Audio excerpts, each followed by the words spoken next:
और इस वक्त की बड़ी अच्छी खबर यह है कि दुनिया की चौथी सबसे बड़ी अर्थव्यवस्था भारत बन चुका है।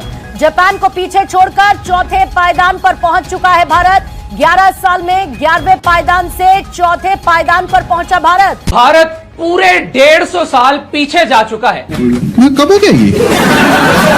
देखिए, मैं यही कहूंगा कि ये बनता था क्योंकि उनके पास भाई उनकी कंट्री में पैसा बहुत ज्यादा है। उनके पास जो डॉलर्स है ना वो पानी की तरह बहते हैं, बहुत ज्यादा वहां पे पैसा है। तो 2000 हो सकता है 2025 में ये काम हो जाए। अब हम लोग जो है वो IMF के पास जाते हैं, मिन्नतें करते हैं कि हमें कर्जा दे दो। IMF उनके पास जाता है कि भाई तुम लोग की मेहरबानी है, कुछ हमारे साथ कोलैबोरेट कर लो, कुछ कर्जा दे। IMF जिसके आगे जाके हम घुटने टेकते हैं कर्जा लेने के लिए, उस IMF ने बताया कि हिंदुस्तान दुनिया की चौथी बड़ी इकोनॉमी बन चुका है। इस टाइम तीसरी इकोनॉमी जो है वो जर्मन है। और आपको याद होगा कि प्राइम मिनिस्टर नरेंद्र मोदी ने जब इलेक्शन के टाइम था तो उन्होंने कहा था कि तीसरी गवर्नमेंट आएगी मेरी और मैं तीसरी इकोनॉमी भी बन के दिखाऊंगा।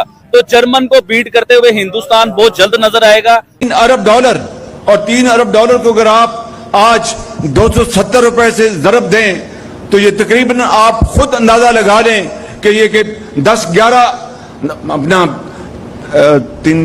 ये 300 अरब 300 कितना बनता है भैया? 900। इतना गलत कैसे हो सकता है भाई? We are the fourth largest economy as I speak. We are a $4 trillion economy as I speak. And this is not my data, this is IMF data.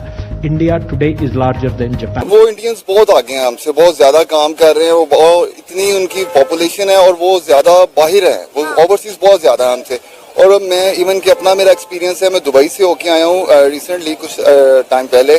पाकिस्तानियों को वो जॉब ही नहीं दे रहे। इस वक्त दुनिया की जो सबसे तेज तरीन इकोनॉमी समझी जा रही है वो तो इंडिया की समझी जा रही है। आप देखिएगा, जाए फिर दोबारा चैलेंज करता हूं कि हिंदुस्तान 2027 के एंड में या 2028 में हिंदुस्तान तीसरी बड़ी इकोनॉमी बन जाएगा, दुनिया में अनाउंस हो जाएगा, दुनिया के टीवी में, दुनिया के अखबार में ये खबर आ जाएगी। इनसे पूछ लिया जाए कि आप इंडिया से कंपेयर कर रहे हैं लेकिन कोई पॉलिसी भी तो बताओ।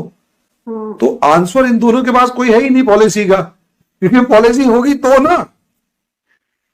जो सिर्फ एक खबर पर रिएक्शन नहीं है, ये गर्व की उस लहर पर प्रतिक्रिया है जो हर भारतीय दिल में आज दौड़ रही है। और साथ ही ये एक आईना भी है जो दिखाता है कि हम कितनी दूर आ चुके हैं और कितनी दूर अब भी जाना बाकी है। मैंने एक वीडियो ऐसा देखा जिसमें किसी ने मुस्कुराते हुए कहा भारत 150 साल पीछे चला गया है।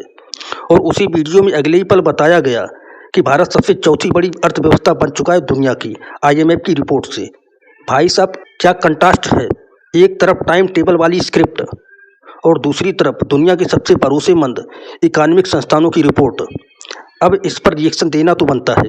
देखिए, जब सुना कि भारत ने जापान को पीछे छोड़ दिया तो दिल में एक ही बात आई, ये सिर्फ GDP का आंकड़ा नहीं है, ये करोड़ों भारतीयों की मेहनत का फल है। 11 साल पहले हम 11वें नंबर पर थे और आज चौथे पर। आप सोचिए, एक ऐसा देश जिसे कभी गरीबी की तस्वीर बताया गया, आज वही देश दुनिया की टॉप 5 इकोनॉमी में शामिल है। IMF ने कहा India is now larger than Japan. अब जरा सोचिए, जापान जिसने तकनीक में दुनिया को दिशा दी, जो दशकों तक दुनिया की तीसरी सबसे बड़ी ताकत रहा, और आज भारत उस देश को पीछे छोड़ चुका है, वो भी जंग के दौर में। जब पाकिस्तानी मीडिया वाले शरीफ चाचू से पूछते हैं आपका क्या हाल है, तो भाई दिल से सिंपैथी तो आती है, पर साथ ही एक सच भी साफ होता है। भारत दौड़ रहा है और पाकिस्तान IMF से गुजारिश कर रहा है। यानी एक तरफ भारत IMF को इम्प्रेस कर रहा है, दूसरी तरफ पाकिस्तान IMF के पैर दबा रहा है। वो कहते हैं ना, जहां इरादे मजबूत हों वहां IMF भी कर्ज नहीं शाबाशी देता है। वीडियो में जब एक भाई जनाब कहते हैं हम $400 अरब भी नहीं हैं और भारत $4 ट्रिलियन हो गया, तो सच कहूँ वो लाइन सीधा दिल पे लगी। ये केवल फर्क नहीं है, ये एक फासला है। भारत और पाकिस्तान का फासला अब सिर्फ क्रिकेट में नहीं, इकोनॉमिक्स में भी ट्रिलियन का हो गया है। और ये ओवरनाइट नहीं हुआ, ये उन किसान भाइयों की मेहनत से हुआ जिन्होंने धूप में खेतों में पसीना बहाया। ये उन छोटे व्यापारियों की वजह से हुआ जिन्होंने बिना छुट्टी की दुकानें चलाई। ये उन युवाओं की वजह से हुआ जो नौकरी के लिए नहीं, नौकरी देने के लिए स्टार्टअप्स बना रहे हैं। और जब एक पाकिस्तानी एंकर बोलते हैं भारत तो जंग लड़ते हुए चौथी इकोनॉमी बन गया, तो यार सच्चाई यही है। भारत एक तरफ सीमा पर सेनाओं के साथ खड़ा है, दूसरी तरफ सॉफ्टवेयर इंजीनियरों के साथ भी। एक तरफ चुनाव, बाढ़, सूखा, महामारी, फिर भी इकोनॉमी लगातार ग्रो कर रही है। अब इसे कहते हैं पॉलिसी प्लस परफॉर्मेंस। और जब कहा गया कि दुबई में पाकिस्तानियों को जॉब नहीं मिल रही और इंडियंस हर जगह छाए हुए हैं, तो भाई दिल भर आया। हमारे प्रवासी भारतीय जिन्हें कभी विदेश जाकर सेटल हो गए कहकर खारिज किया जाता था, आज वो भारत का नाम ऊंचा कर रहे हैं हर कंट्री, हर इंडस्ट्री में। वीडियो में जो ग्राफ दिखाया गया, US, China, Germany, India, Japan, वो चार्ट नहीं था, वो हमारी मेहनत की मार्कशीट थी। US 30 trillion, China 19 trillion, Germany 4.7 trillion, India 4.19 trillion, Japan 4.8 trillion. अब सोचिए, इंडिया और जापान का फर्क सिर्फ 0.01 ट्रिलियन डॉलर का है, यानी बस एक और धक्का और भारत तीसरे नंबर पर होगा। पूरी दुनिया मानेगी कि भारत अब केवल उभरती ताकत नहीं है, भारत अब एक स्थिर महाशक्ति है। लेकिन दोस्तों, रियलिटी चेक भी जरूरी है। जीडीपी में हम चौथे हैं, लेकिन हैप्पीनेस इंडेक्स में पाकिस्तान हमसे ऊपर है। गरीबी रेखा से नीचे आज भी करोड़ों लोग हैं। कई लोग ऐसे हैं जिन्हें रोज के 100-200 रुपए तक की कमाई नहीं हो पा रही। तो क्या चौथी बड़ी इकानमी होने का मतलब ये है कि सब ठीक है? बिल्कुल नहीं, चुनौती अभी बाकी है।